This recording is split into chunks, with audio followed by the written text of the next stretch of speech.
All right, I am getting ready to go to some galleries and loving how extra this outfit is. It's so good.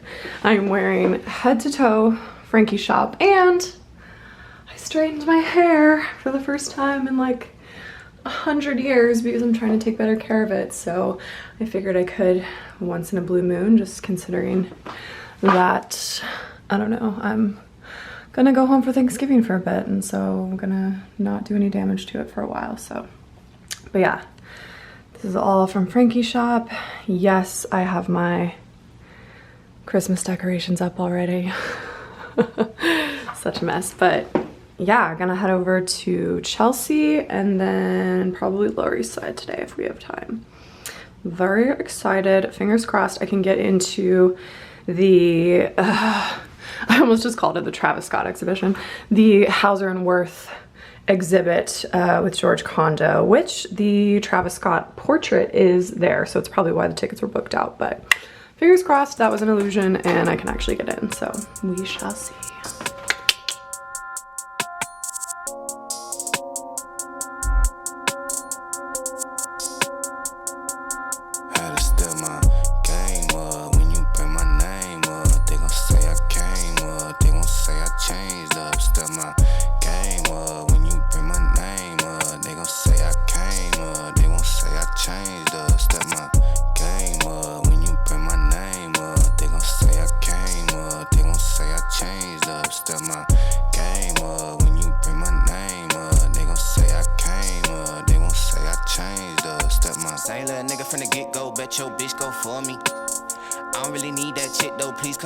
Shorty, teed up, gassed up, slick, go with my whip, go 40.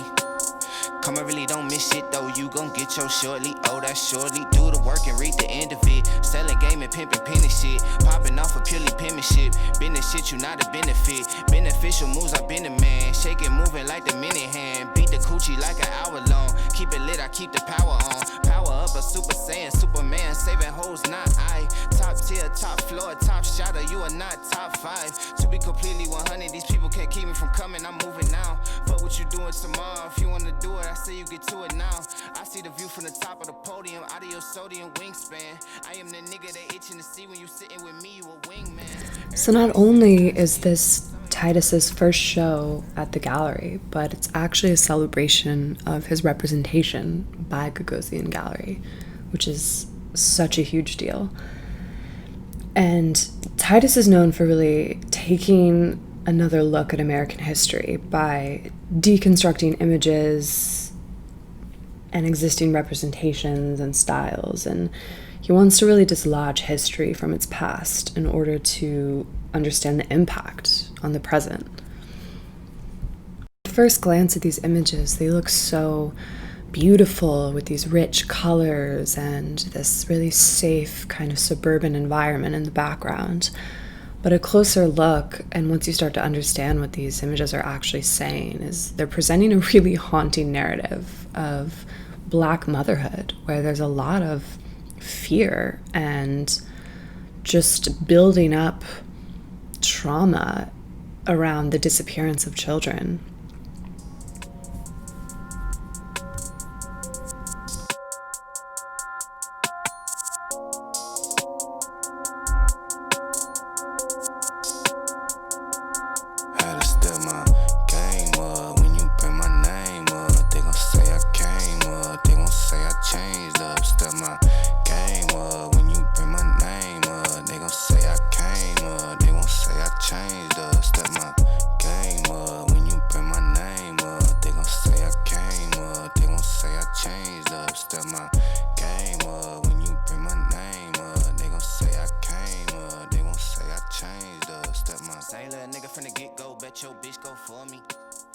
This is an exhibition by an Alabama artist, Jack Whitten, and he really blends and blurs the boundaries between sculpture and painting. It's really hard to tell, I guess, how to classify this. They almost look like old world Turkish mosaics, but these works are commemorative and an ode to African sculpture.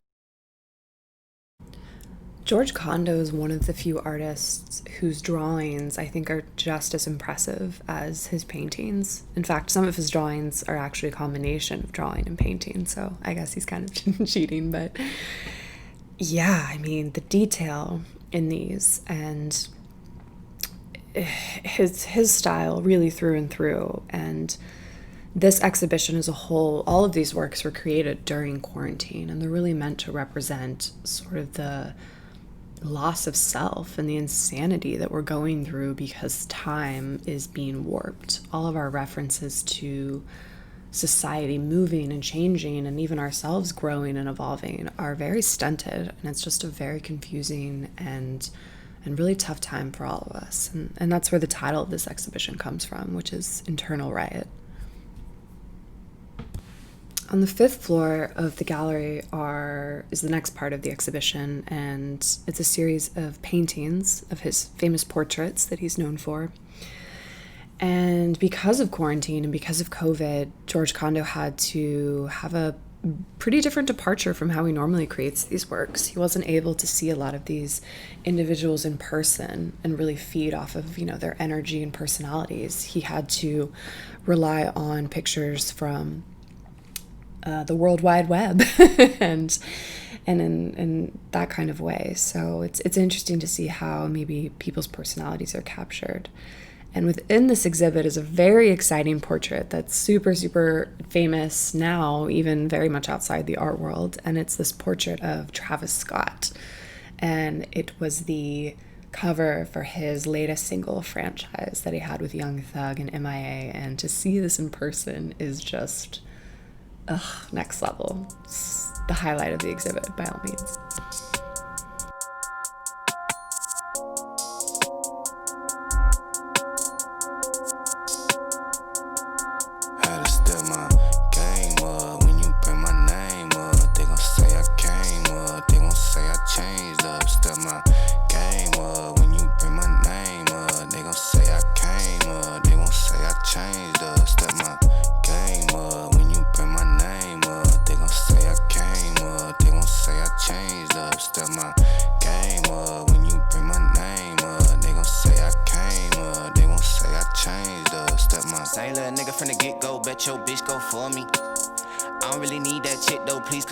Shorty, teed up, gassed up, sick, go with my whip, go 40.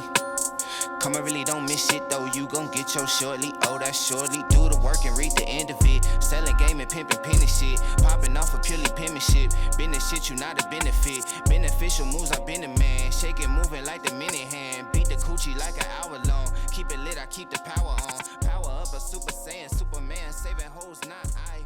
Top tier, top floor, top shotter, you and I. This is an exhibit that is sensory overload, but in a really intriguing and fantastic way. And it's Awol, Erizku's exhibit at the Flag Art Foundation.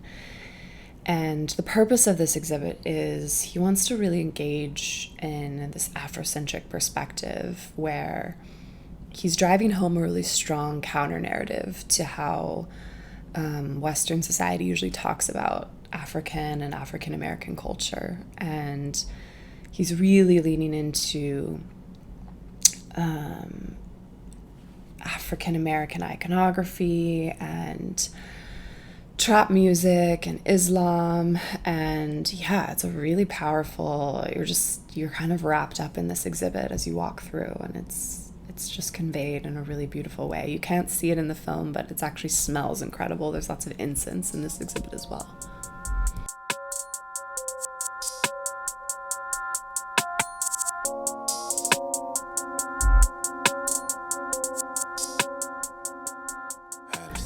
This was another exhibit that was really influenced over the last year that we've all spent in quarantine or various lockdowns or just experiencing the negative effects of COVID-19.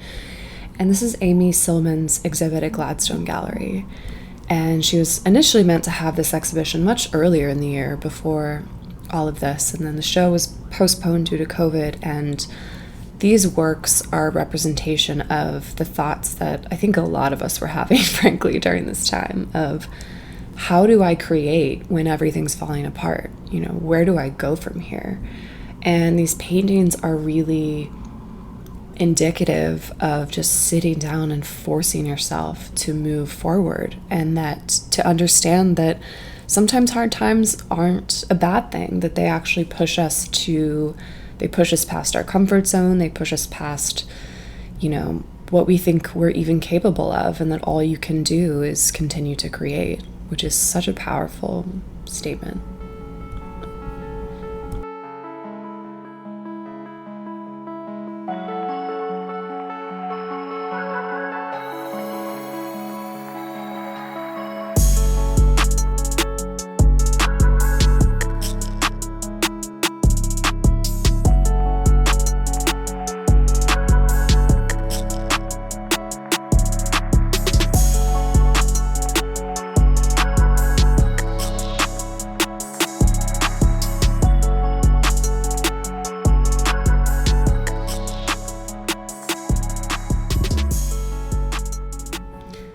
This is a really fun exhibit, fun in a more lighthearted way, I guess. It's an exhibit by Paul Chan at Greene Naftali Gallery, and it's a series of drawings that were created to accompany a book that was created a long time ago by what was a professor at Cambridge who got really fed up with teaching overprivileged, spoiled adults, and quit and moved to Austria to teach at a poverty-stricken elementary school. And he created his own method of teaching to help these kids essentially learn. And he called it the word book, and it was a dictionary to help these kids learn. And these drawings are an illustration of that word book.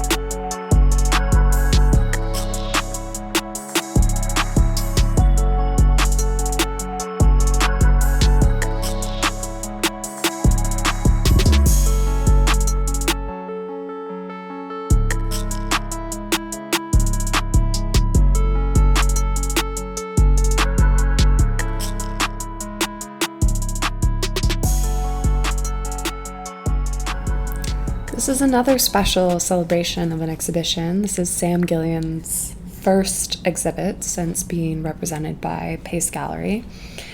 And this is a really visually satisfying exhibit to look at, I'm not going to lie. If you look up close, you see these just perfectly done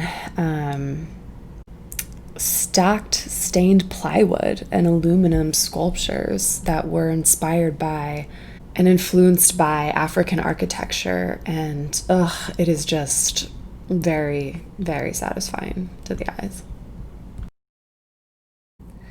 This is one of the exhibits I was looking forward to the most today, and this is Cecily Brown's exhibit at Paula Cooper Gallery. And it's a series of paintings in her signature mix of abstraction and figurativism. And in the press release, Brown stated, "One of the main things I would like my work to do is to reveal itself slowly, continuously, and for you to never feel that you're really finished looking at something."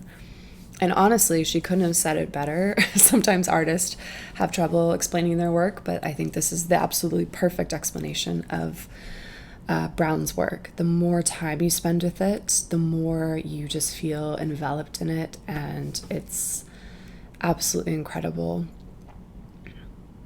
In general, Brown's exhibitions have always been inspired by 17th century Flemish masters and then torn apart essentially in her imagination, completely recreated in an abstract and beautifully modern way. But you still feel that soul of those paintings with those deep colors and contrast and objects like fruit, and it's this ghost of familiarity that I think why people are so drawn to her works.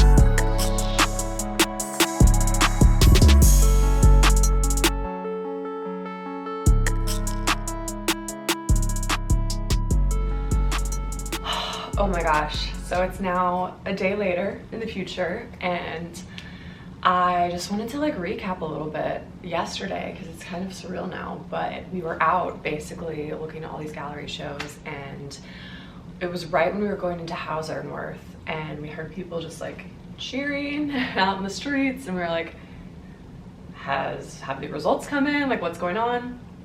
And sure enough, Joe Biden and Kamala Harris won the presidency. So I mean, yeah, we were like in the galleries and telling security guards, just like, I feel like wanting to tell like everyone in the street, and just like so happy and so excited, and so just like, I don't know, just feeling like 10 pounds lighter, honestly. And so yeah, it was amazing. It was like a little hard to go around and just look at art after that, because I feel like we were just sort of like ecstatic, and I was joking. I was like, I don't know if I like actually love this exhibition or I just love everything right now.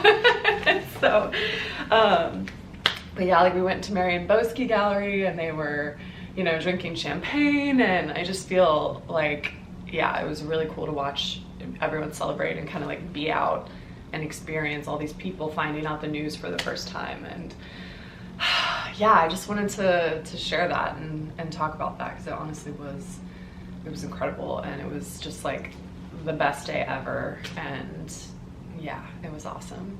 So I hope you enjoyed the exhibitions. I hope hopefully you're all feeling a little bit at least more relieved. Obviously there's still a lot of work to be done, but yeah, I mean, at least this is momentum in the right direction, and we can learn and grow from this. So yeah, I just wanted to share that. But yeah, the exhibitions yesterday honestly were incredible. I think the George Condo show, obviously I knew that was going to be one of my absolute favorites, and it certainly was. It was so cool to see the Travis Scott portrait. That was just like, yeah, in person, gigantic, to take a picture beside it, so cool. So that was amazing. And the Titus exhibition over at Gagosian was absolutely incredible. We were the only people there in the entire gallery. It was early morning, no one was even really out in Chelsea yet, and oh, it was so much fun. And then the Cecily Brown exhibit at Paula Cooper Gallery, it was just stunning. I'm definitely gonna go back and see that one. It was beautiful. It was towards the end of the day, so we were a little tired, we were ready to celebrate, so we kind of hurried through it a little bit, but oh, that was an amazing, amazing exhibition. The Paul Chan drawings, Greene, Naftali. Yeah, it's a great time to go see some shows in Chelsea. There's a lot of great ones, and there's even more actually that are opening this week on Tuesday and Wednesday. So yeah, I would definitely recommend all these, but I will see you guys next time.